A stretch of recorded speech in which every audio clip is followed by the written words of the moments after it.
Kita ke informasi selanjutnya, pemirsa. Akibat lupa mematikan kompor saat ditinggal pergi, sebuah rumah di Desa Dinoyo, Kabupaten Mojokerto terbakar. Kerugian material ditaksir mencapai puluhan juta rupiah.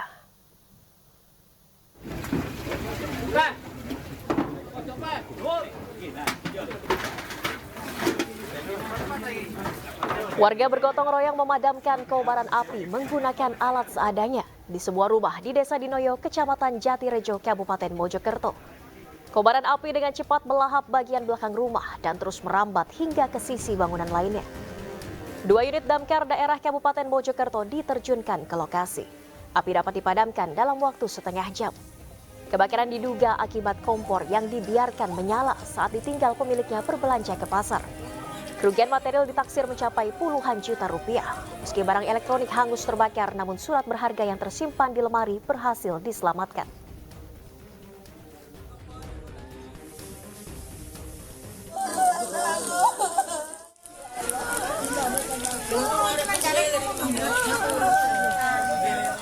Pengontrak rumah Zunita Suciningsih, 44 tahun, dan anaknya menangis histeris.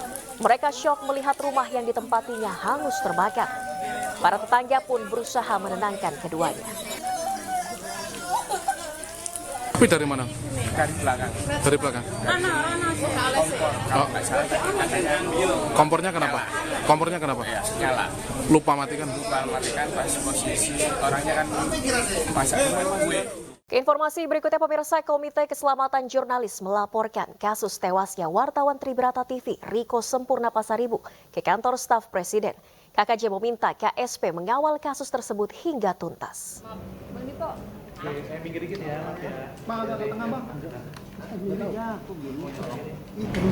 Komite Keselamatan Jurnalis mendorong KSP mengusut tuntas kasus Sempurna Pasaribu yang tewas bersama keluarganya akibat kebakaran.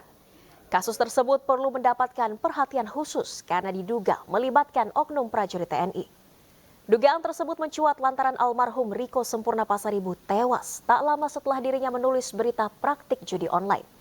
Pihaknya mempertanyakan mengapa anggota TNI tersebut tidak dipanggil dalam penyidikan oleh Polda Sumatera Utara.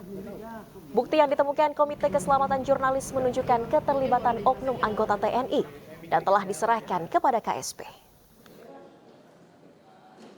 Kami membawa kasus ini ke KSP karena kami ingin KSP mengawal proses penyidikan ini dengan baik gitu ya, karena kami merasa ada indikasi mungkin kasusnya bisa masuk angin ini kalau tidak dikawal oleh dari Jakarta. Kira-kira itu hasil tadi kami bertemu dengan tim dari Deputi 4 dan Deputi 5 KSP. Anggapan dari KSP masuk angin itu gimana, Pak? Ya, masuk anginnya begini. Jadi almarhum Riko Sempurna ini kan beberapa di akhir Juni itu dia menulis tentang praktek judi. Ya, pemirsa, keluarga wartawan Tribrata TV Sempurna Pasaribu meminta kasus pembakaran rumah yang menewaskan 4 orang sebagai pembunuhan berencana. Keluarga korban juga melaporkan dugaan keterlibatan oknum aparat yang disebut sempat mengancam korban.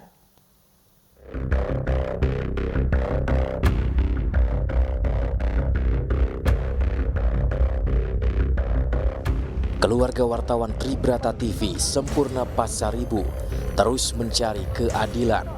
Jumat lalu, putra sulung Sempurna Pasaribu ditemani kuasa hukumnya mendatangi markas Pusat Pos Militer Angkatan Darat atau Puspom AD di Jakarta. Mereka melaporkan dugaan keterlibatan oknum TNI AD berpangkat Koptu berinisial HB dalam kasus pembakaran rumah yang menewaskan 4 orang. Kalau almarhum Pasaribu itu sempat meminta perlindungan kepada pihak polisian, yaitu Kasatreskrim Polres Tanah-Karo, begitu. Ada juga percakapan kalau tentang adanya telepon beberapa kali dari yang kita laporkan ini, terduganya itu yang keterlibatan anggota TNI itu kepada Pimretnya untuk melakukan take down pemerintahan yang sebelumnya dilakukan. Ada 3 kali telepon, nggak diangkat, terus dibalas, tolong untuk dihapuskan, kira-kira begitu di percakapan itu dari Pimret. menurut kita tim KKJ sikap Panglima mungkin itu terlalu dini ya, dan itu memang harus kita klarifikasi kan begitu, bahwasannya kita menduga dari KKJ dan LBH menduga adanya keterlibatan TNI. Jadi dengan bukti-bukti yang kita bawa tadi, dengan adanya data dari saksi-saksi yang kita dapat kan begitu, ini yang meyakinkan korban untuk melapor ke Puspamat Angkatan Darat untuk mencari keadilan. Sementara itu Panglima TNI Jenderal Agus Subianto membantah keterlibatan anak buahnya dalam kasus pembakaran rumah wartawan. Saya rasa dari Polri sudah mengatasi ya, yang rumah wartawan dibakar itu sudah diatasi oleh Polri. Tapi ada keterlibatan dari anggota TNI, prajurit atau Nggak ada. Sebelumnya rumah dan warung milik wartawan Tribrata TV Sempurna Pasaribu di Karo, Sumatera Utara dibakar pada Kamis dini hari akhir Juni lalu. Sempurna Pasaribu beserta istri, anak dan cucunya tewas dalam kebakaran ini. Peristiwa terjadi setelah Sempurna memberitakan praktik judi di daerahnya. Polisi kemudian menetapkan 3 tersangka, yaitu Yunus Saputra Tarigan, Rudi Apri Sembiring, dan Bebas Ginting. Namun polisi masih terus mengembangkan kasus ini untuk mengungkap motif dan kemungkinan keterlibatan pihak lain. Tim Liputan iNews melaporkan. Kita beralih ke informasi lainnya pemirsa. Keluarga terpidana kasus Vina didampingi tim kuasa hukum melaporkan Ibtu Rudiana ke Bareskrim Polri. Pelaporan terkait dugaan penganiayaan yang dialami terpidana pada 2016 silam.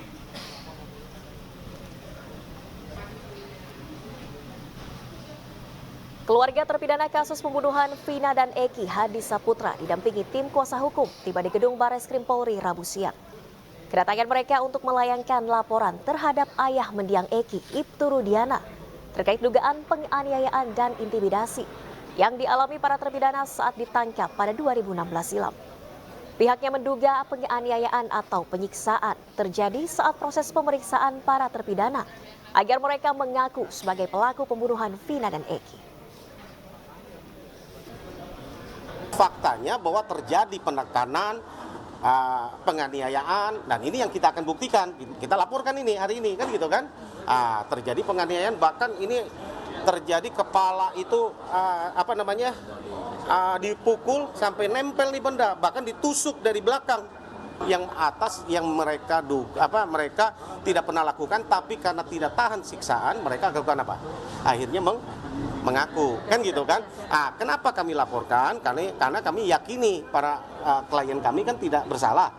Ini supaya menjadi novum. Kira-kira jalan cerita. Dari kesaksian teman-temannya itu yang bersama-sama waktu malam itu bareng sama anak saya. Gitu. Terus kesaksian dari warga tetangga terdekat kita yang mengatakan bahwa anak saya itu ada di rumah anaknya Pak Pasran itu. Udah, anak kesaksian segitu yang berarti kami sampaikan. Anak bapak nggak ada di tempat di lokasi saat pembunuhan Vina Cirebon. Pemirsa, sosok ayah almarhum Eki, Ibtu Rudiana, kembali menjadi sorotan karena tidak pernah muncul ke publik. Ia diduga terlibat penganiayaan para terpidana kasus Vina pada tahun 2016 silam. Kepada seluruh masyarakat Indonesia yang sudah mendoakan saya, yang sudah mendukung saya. Benang kusut kasus pembunuhan Vina memasuki babak baru. Pasca Peggy Setiawan menang gugatan pra-peradilan, maka konstruksi hukum kasus ini harus diurai dari awal. Tak tanggung-tanggung, Mabes Polri mengerahkan Propam dan Itwasum untuk melakukan evaluasi dan memberi asistensi menangani kasus ini. Sementara laporan terhadap orang-orang yang berkaitan dengan kasus ini tetap dilakukan. Setelah melaporkan Aib dan Dede atas dugaan kesaksian palsu, tim kuasa hukum terpidana kasus Vina kali ini melaporkan ayah almarhum Eki, Ibtu Rudiana. Ibtu Rudiana dibidik lantaran diduga terlibat kekerasan dan penyiksaan pada para terpidana tahun 2016 silam. Bukan tanpa alasan, sosok Rudiana tidak pernah muncul sejak kasus Vina mencuat ke publik. Hal ini membuat masyarakat berspekulasi tentang adanya hal yang ditutupi oleh Rudiana.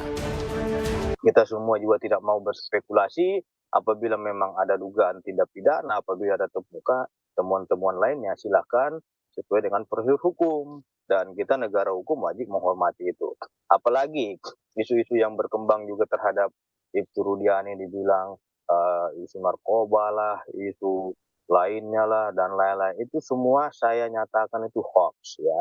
Sepanjang yang dituduhkan kepada yang bersangkutan itu tidak terbukti melakukan sesuatu perbuatan dugaan tindak pidana dengan adanya putusan pengadilan, kita nggak boleh menuduh seseorang. Harus kita junjung tinggi atas praduga, presumption of innocence, kepada setiap orang maupun itu saksi-saksi.